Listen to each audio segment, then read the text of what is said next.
Welcome to today's episode of Table Talk with the Mercer County ESC. All right. So last night I'm laying in bed and I have the best idea come to me.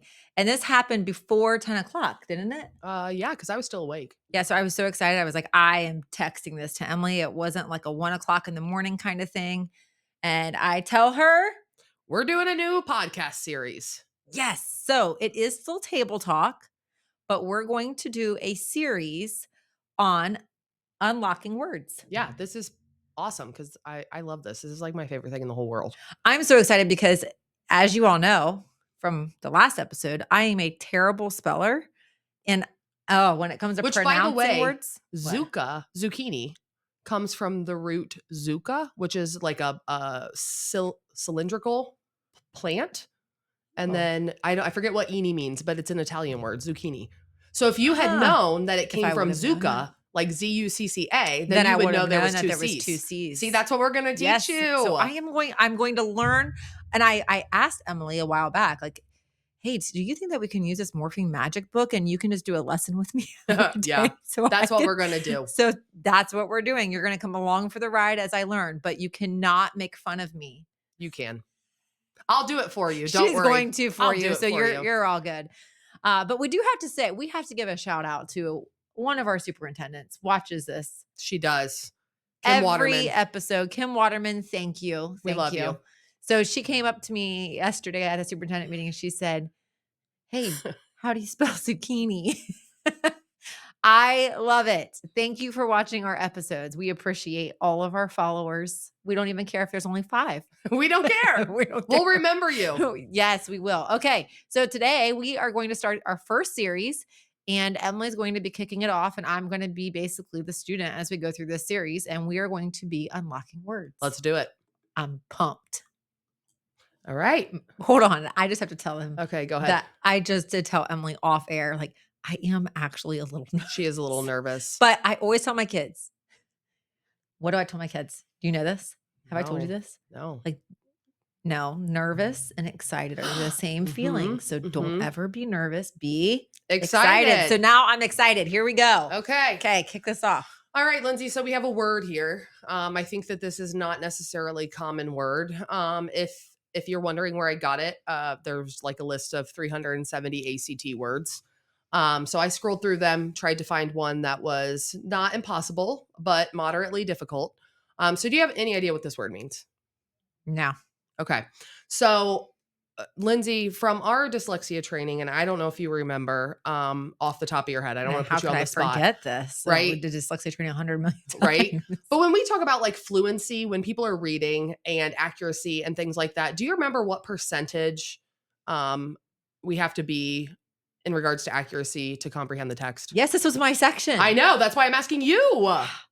I mean, 97 to 100% is ideal. Right. 95% or higher. So if you think about that practically, when students are skipping words or not even attempting to sound out words, those can accumulate very quickly.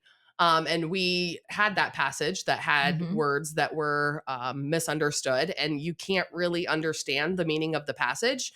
So this is almost twofold, right? So you have where students may not be able to decode the word. So Lindsay, from the primary backward round, can you just give like a quick definition of decoding?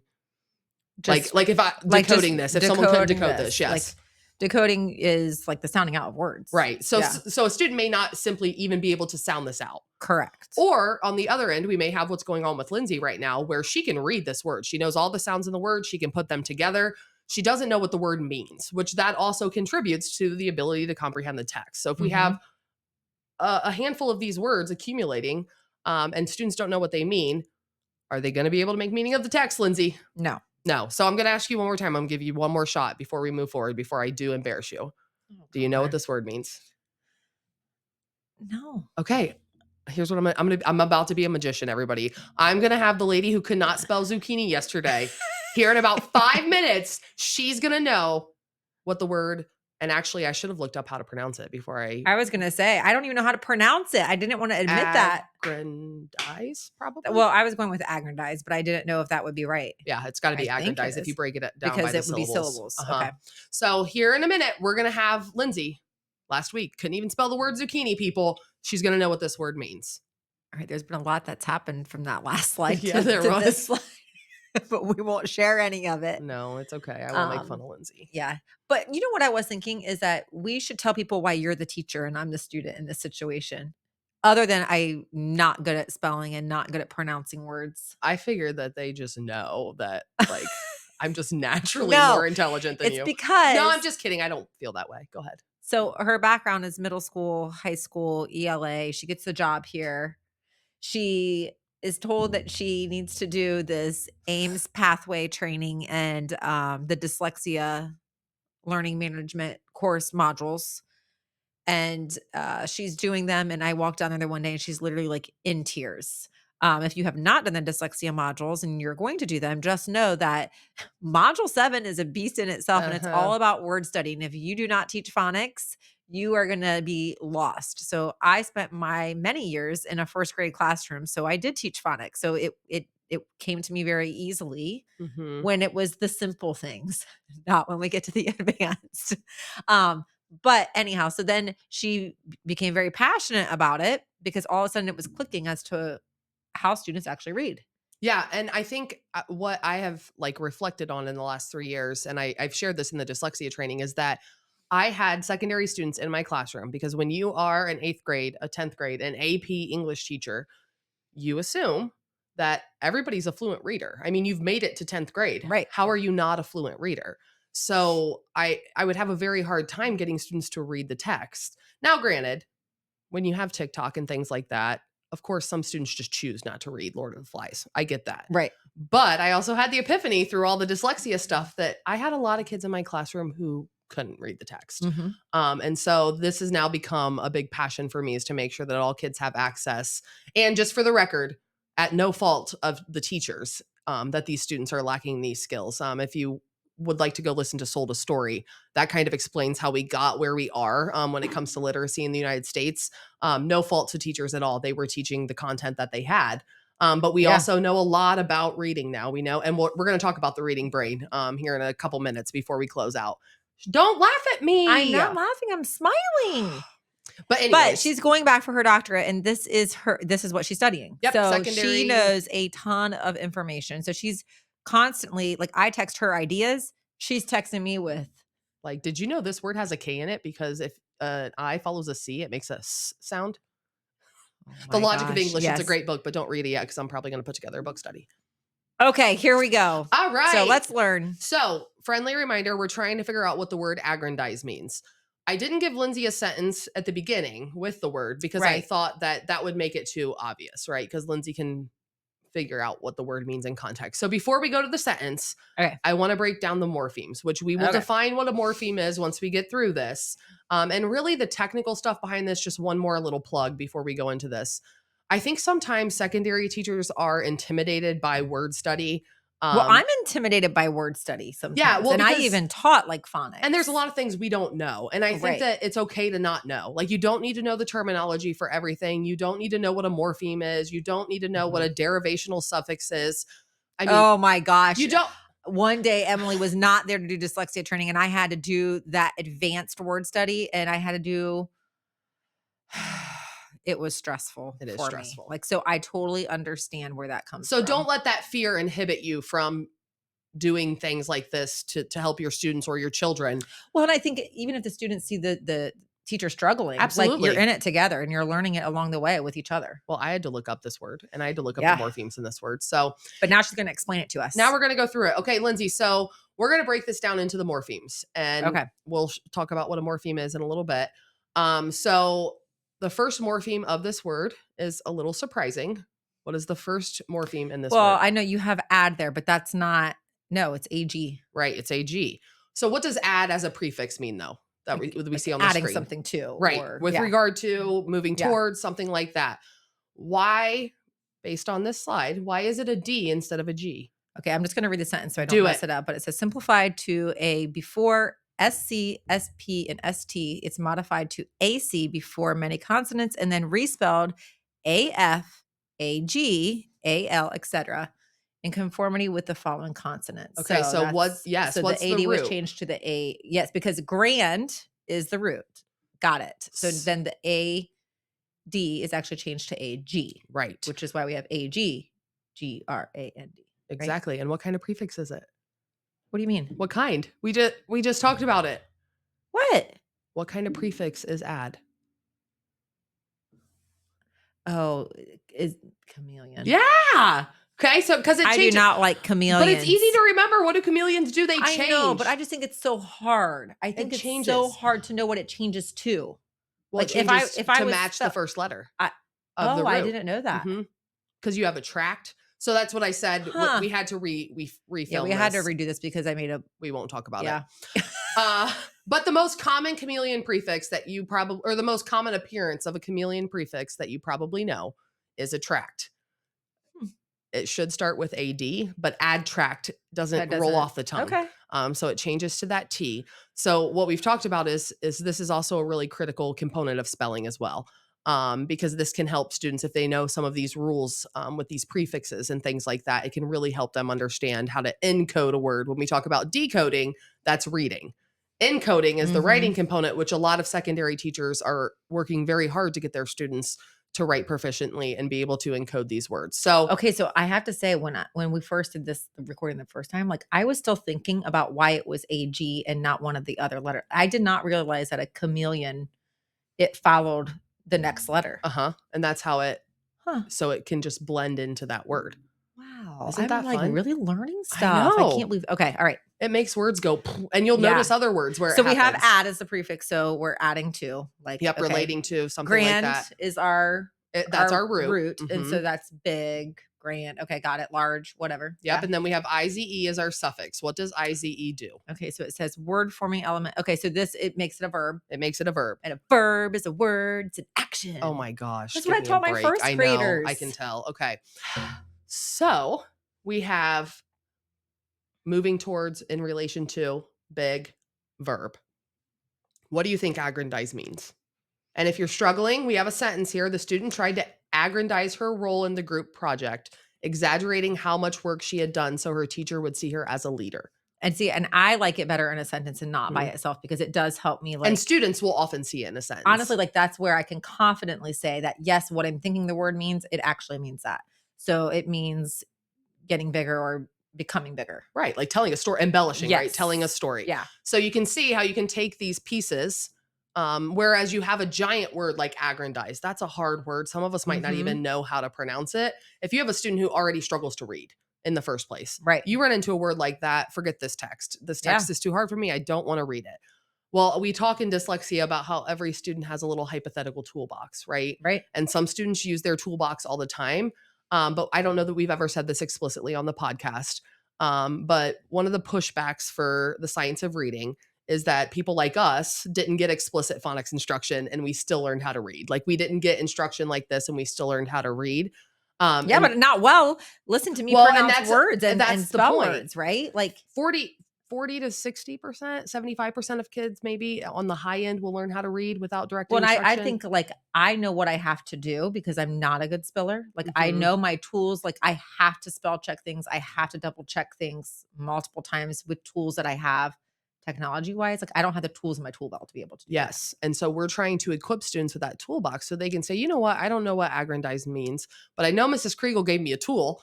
I'm going to get out my morphology tool and try to break this word apart. I love it. So, Lindsay, if you had to concisely explain what aggrandize means, what do you think it means? Embellishing. There you go. Good job. Good job. Abracadabra. Good job, teacher. I just got nervous again. Not nervous. No, I did get a little nervous because I can't read the screen from here and she didn't have it up. And I said, oh gosh, what am I going to learn next? Yeah, she said, no, this is just information. Yeah, this is just going to give some background knowledge onto why morphology. So what we're talking about right now is morphology. We can call it word consciousness, language. You know what I mean? Like we can call it really whatever you want. You can put whatever name you want on it. But the clinical term when you have instruction for this is morphological awareness and morphology. And that's essentially what you're doing with students when you're. Would you teach students that? Like should they know I that would they tell are them. doing It sounds morphology cool. study? Yeah. Because when you're working with secondary students, one of the problems with working with secondary students who struggle with reading is then the stigma that's been attached to the Mhm. fact that you are a 10th grader who can't fluently read. So the cooler we can make this sound, Yeah, the better. the better. Because Yeah. even when we're just doing language study morphology, we're doing morphology. That sounds cool. And Mhm. even it's about to get real meta. Are you ready? Oh, boy. Well, the Yeah. cool thing about calling it morphology, is it sounds like what it is, right? Like we Yeah, talked or about, morphing words we're into morphing meaning. words into different Yeah. words to create different meanings. So I think it's fun to let I like students it. know what Okay. that means. Good. I just wanted to make sure. But I also don't think it would make or break it. Like if they didn't know what morphology was, I don't Yeah. think that would be that big of a deal. But the reason morphology matters, because if you are a secondary teacher listening, or if you have experience in a secondary classroom, Lindsay, what's your memory? And again, no fault to teachers. We're not dogging on our old teachers, but what's your memory of vocabulary instruction in school? Oh, typically it's like, here's 5 words, memorize them. Here's the definitions that go with them. Yeah, and when I taught, I had my little orange book, that had Uh-huh. 25 words for each unit. They were my vocab words, they were my spelling words. Kids did activities for them, but did I Right. ever explicitly teach those words beyond just reading what the definitions were? I didn't. Mhm. And so that brings us into, some of the components of the English language and how our brain works. So a lot of people like to say, well, the English language is just complicated. It's complex. It's not complicated. And I believe between 97 and 99%, any percentages I throw out, please fact check because they might not be perfect. But 97 to 99% of the English words can be decoded. Whether that be morphologically, because the English language is morphophonemic, which means morphology, what we're talking about right now, and phonics dictate the way words are spelled and what they mean. Mhm. So phonics is a huge piece of that you contributed to at the primary level, building Right. that base for them so that they can see letters and sounds and recognize what they mean, or what the sounds that they make. And then we move into the morphology part of it. So it's estimated that there's about 1 million words in the English language. But obviously we've borrowed words for other languages that we've modified into English. So linguists, like, there's no really like final number of how many words are in the English language. But when you think Mhm. about that, if you look at our short-term memory, the average person can hold 7 items in their short-term memory, plus or minus, right? Mhm. So when I think of vocabulary instruction, there's literally one single vocabulary word I can ever remember learning, and I don't know why I can remember. Actually, I do know why I can remember it. The word copious. I remember learning it in high school, and I only remember it because my teacher drew a giant cup on the board, and it was talking about a copious cup of coffee. So I know that means a lot. But beyond that, when we're teaching vocabulary, if they can only hold 7 items and Right. we're up there reading 25 words, how many of those are going to go into their long-term memory? Which Mhm. brings us to the fact that the long-term memory, it can hold an unlimited amount, but in order to make that transfer, so part 4, we can hold as much as we want in our long-term memory. But before we can do anything to get it to our long-term memory, there has to be some sort of rehearsal, repetition, meaningful association. And morphology is where we can bring in that meaningful association, that repetition, where Got they're it. seeing these different components of words over and over and over, as opposed to, So you're not saying like repetition, like, let's practice writing this word 10 times. no. I mean, that would Well, probably help whatever, it but stick, like, but it's not but going to help them understand don't you feel meaning. like actually seeing it in sentences and looking up the meanings or parts of the word, that's actually going to stick with me. Like, this word now is going to be like in my memory. Forever, right? Because Yeah, it's got because now a I meaningful understand the connection, meaning right? of That it. meaningful association. And that's why copious stuck with me. For some reason, seeing that giant cup on the board stuck in Yeah. my head. When we're just doing this vocabulary quickly, we're putting 2 words on the board at the beginning of the period and they're jotting it down really quick and we don't revisit it until the test. We're Right. not doing any of those things to help that stick Well, and I into think their that brain. that's what makes sense. I mean, I'm gonna go to like spelling test, right? But like, I could give a spelling test on Monday, like as a pretest, and see what my students would know. And you know, very very few of them would get 100%, right? Mhm. By Friday, they all got 100%. But then the next week, when they would use it in their journal writing, they wouldn't spell it correctly, or Mhm. they didn't know the meaning of it, or whatever Or it how to use was. it contextually. Yeah. Mhm. So yeah, This is bringing all this is those bringing the pieces meaning. together for Yeah. them, like just allowing them to make those connections that allow it to stick in their long-term memory. So it So the becomes part of their repetitions for vocabulary. meaning is what's really important. Yes. Got it. So interesting. Wow, I'm learning See, so this much. is fun, Thank you. isn't it? This is fun. Aren't you so glad I came up with this Thank idea? you. Such a good idea. So we were kind of back and forth about whether we were going to keep the slide or not but then we remembered that Emily at the beginning said, we'll I go over the alluded to it. important terms at the end. So here are the important terms, but friendly reminder, if you don't remember what these are, that doesn't mean you can't teach them. It doesn't necessarily. Now, if you're using the word morpheme in class often, then yeah, your students should probably know what that is. They should know what you're referencing there. But just some important terms to get started, because this is going to be a series and we are going to be using some of these words very often. So when we talk about a morpheme, that is the smallest unit of meaning in language. So when we had the word aggrandize. Lindsay, do you remember how many morphemes were in that? There were 3. There were 3. We had add, grand, eyes. Those are 3 different morphemes. We will talk about syllabication and morphemes. Well, because I was going to say, yeah, never mind. That's an easy word because its syllables match its morphemes. But we'll talk about syllables and morphemes are different. And it's important for students to understand that they're different. And they're 2 different tools that students can use. When we talk about morphology, obviously, you know that ology there, there's 2 morphemes right in that. That it's the study of those morphemes in the words. And then I think the most important definition here is morphological awareness. Because as you're listening to this, you may be the kind of person that you're like, oh my goodness, I already do this. I just didn't realize I was doing it. Right. Like I've always been a very fluent reader. I'm one of the lucky 25 to 40% of kids who just picked up on those patterns. I didn't realize until I started this job that that's what I was doing. So the morphological awareness is that conscious consideration of these morphemes. So it's not them doing it on accident. So what I love about morphology instruction is for your struggling readers, it's a non-negotiable. It's it's imperative. If they don't have this tool, there's going to be words they can't figure out. But for your already advanced readers, like if you have very high students who are already really good readers, this is just going to make them better. Like they're going to start to notice patterns in words that they've never noticed before. So can I bring that up? Because I think that sometimes, and we've had teachers even say that. Like I have advanced students. They don't need this. They don't need this. They do need it. Yeah, because there are kids. Okay, so in fact, I think they might need it sooner. Yes, good readers read with the left side of their brain. That we'll talk about on the last slide. It'll be the last thing we talk about today is the reading brain. Good readers read with the left side of their brain, and we'll explain why in a minute.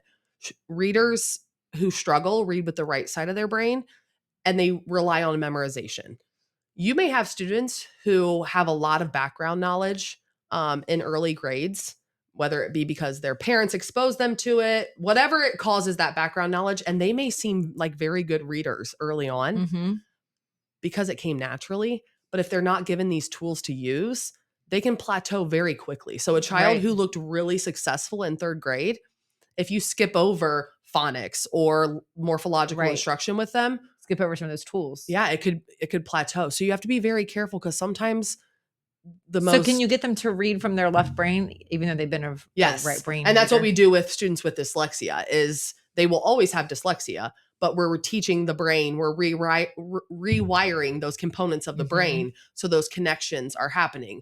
And students with dyslexia, they are very successful in other, because their brain literally works differently. So it's just teaching them to rewire those components of their brain. As a matter of fact, I can't wait till we figure out the science behind math because my brain doesn't math. You know what I mean? Like the language is really easy and it comes really easy to me, but there are things with math. I can look at a series of numbers forever and the numbers don't mean anything to me. So this is really critical for literally there's not a student you have in your classroom who will not benefit from morphological instruction and awareness. This is my favorite part. Oh my gosh. And that's the other thing that I get to talk about in dyslexia. I get all the boring parts in dyslexia. It matches my personality. It is. I knew you were going to say it, so I just thought I would. No, actually, I wasn't going to say it. I was going to say that it's very subjective because I find this interesting. I know. So you should have been the one to talk about the brain. Well, you shouldn't have been the one to assign the modules. I was the even. Actually, as a matter of fact, as being the odd numbers, that means I had to kick off our very first dyslexia training. She did a phenomenal literally job. like 2 months into this job. Yeah. I have never sweat so bad in my life, the level of stress. Can you imagine being a former high school teacher standing in front of a group of K to 3 teachers trying to teach them how to teach kids how to read? Now, wasn't it one of the best things? It was awesome. Because I feel like when you fear something or you're nervous about it, I know. it's best just to Well, I had do no it. choice. Lindsay just pushed me into the shark Okay, infested she water. acts like I'm really bossy, and I'm not. No, bossy Am is I? not the right word. And assertive is not the right word either. Like Lindsay will come into my office and go, "Get up, we're going for a walk." And it's not like in an aggressive way. And I'm so passive. I'm like, "All right, let's go for a walk." Like, so I don't know how to explain it. Like, I would never walk into somebody's office and be like, "Get up, we're going for a walk."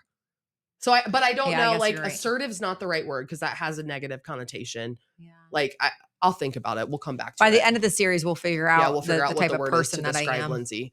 Okay, let's talk about the brain here. Yeah, the What's reading going on brains. with the reading brain? So this brings kind of it all together, right? Yes. So I said this. I'm assuming that this is the left side We're of the looking brain. at the left side of the right? brain Okay. because good readers read with the left side of their brain. So it all starts down there in the purple part, which is called the letterbox or the occipital lobe. And I'm just going to go ahead and tell them my favorite thing that I ever learned from all of this. Okay. No, this is the fun part. Okay. So our brains, as you may have heard or may not have heard, they're not pre-wired to read, right?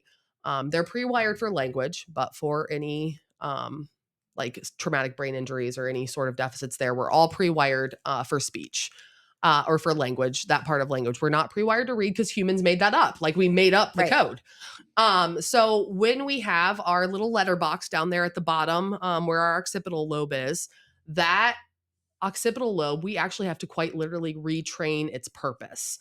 And what our occipital lobe is responsible for, some of you may have recognized using your morphological awareness, occipital, right, sight. Mhm. It's responsible for recognizing things. So if you have young children, you may have been told that letter reversals are developmentally appropriate, right? Mhm. And the reason why is because that occipital lobe is used to recognizing things. So if I hold this up, right, this is a mouse. If I turn it this way, your brain's like, this is a mouse. If I turn it this way, your brain's like, this is a mouse. You can orient it in She any does not way. have a real mouse in her hand. No, if for you're those that just are listening, it's a clicker mouse and I'm just Yeah. turning it in different directions. But no matter how you look at it, your occipital lobe tells you, hey, Emily, that's a mouse.